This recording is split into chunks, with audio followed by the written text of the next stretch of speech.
Selamat siang. Perkenalkan, nama saya Komang Nila Unstri, NPM 18751031 dari program studi D3 Agribisnis, jurusan Ekonomi dan Bisnis Politeknik Negeri Lampung.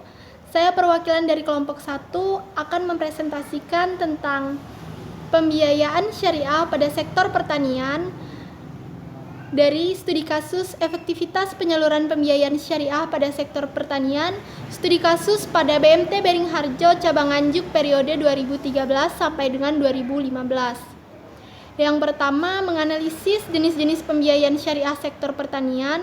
Yang kedua, menganalisis syarat pengajuan pembiayaan syariah sektor pertanian. Yang ketiga, menganalisis prosedur pengajuan pembiayaan syariah sektor pertanian. Yang keempat, menganalisis masalah yang dihadapi jenis pembiayaan syariah sektor pertanian. Dan yang terakhir, memberi solusi masalah jenis pembiayaan syariah pada sektor pertanian.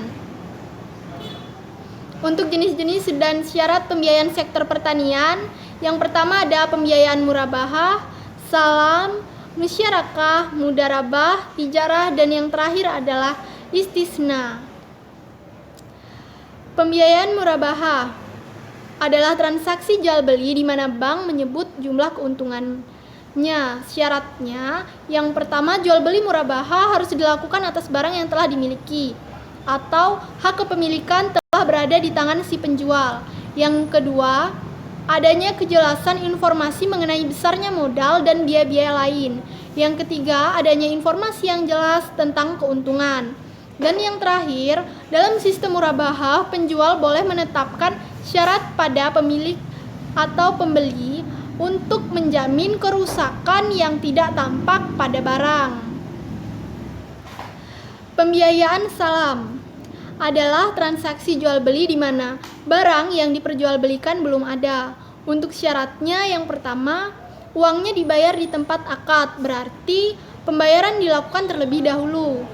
Barangnya menjadi utang bagi penjual. Dan yang terakhir, barangnya dapat diberikan sesuai waktu yang dijanjikan. Selanjutnya, pembiayaan musyarakah. Menurut kompilasi hukum ekonomi syariah atau syirkah, musyarakah adalah kerjasama antara dua orang atau lebih dalam hal permodalan, keterampilan, atau kepercayaan dalam usaha tertentu.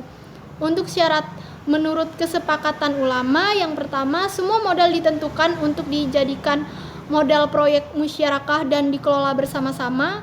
Selanjutnya, menggabungkan dana proyek dengan harta pribadi, menjalankan proyek musyarakah dengan pihak lain tanpa izin pemilik modal lainnya. Di sini diartikan tidak boleh menggabungkan dana proyek dengan harta pribadi, menjalankan proyek musyarakah dengan pihak lain tanpa izin pemilik modal lainnya, itu tidak diperbolehkan. Selanjutnya, memberi pinjaman kepada pihak lain. Pembiayaan mudarabah adalah bentuk kerjasama antara dua atau lebih pihak di mana pemilik modal kepada pengelola modal dengan satu perjanjian pembagian keuntungan. Untuk syaratnya, yang pertama, modal atau barang yang diserahkan ini berbentuk uang tunai. Selanjutnya, modal harus diketahui dengan jelas. Dan yang terakhir, keuntungan yang akan menjadi milik pengelola dan pemilik modal harus jelas presentasinya. Pembiayaan ijarah. Transaksi ijarah dilandasi adanya perpindahan manfaat. Jadi, pada dasarnya prinsip ijarah sama saja dengan prinsip jual beli, tapi perbedaannya terletak pada objek transaksinya. Pembiayaan istisna. Produk istisna ini menyerupai produk salam, tetapi dalam istisna pembayarannya dapat dilakukan oleh bank dalam beberapa kali atau termin pembayaran.